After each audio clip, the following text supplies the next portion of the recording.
ఇదిగోండి ఇప్పుడే మునగాకుని కోసాను. మీకు సీతాఫలాలు కాసాయి చెట్టుకి చూపిస్తాను రండి. ఇదిగోండి ఇక్కడ ఒకటి కాసింది. ఇదిగోండి కొంచెం పెద్దదిగా ఉంది. ఇది కొంచెం బుల్లిది. ఇదిగోండి ఇక్కడ ఒకటి ఉంది చూడండి. ఇదిగోండి కనిపిస్తుందా? ఇక్కడ ఒకటి ఉంది. మళ్ళీ అదిగోండి అక్కడ ఒకటి ఉంది. ఇది స్మాల్ సైజ్ చేస్తాను మీకోసం. ఇక్కడ ఒకటి కాచింది మాకు. ఇద్దండి ఇక్కడ పైన ఒకటి కాచి, ఇద్దండి ఇక్కడ బుల్లిది.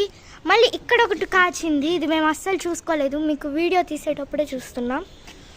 అసలు ఈ మధ్య ఎప్పుడు కాయలేదండి. ఈ ఇయరే కాసింది. 2-3 ఇయర్స్ అవుతుంది అసలు సీతాఫలమే కాయలేదు. ఇదిగోండి ఇంకొకటి బుజ్జిది. ఇదొక బుజ్జిది. ఇదిగోండి పెద్దది, ఇదొక పెద్దది. ఇవన్నీ ఒక టైం పడుతుందండి. ఇంకా ఒక 20-25 days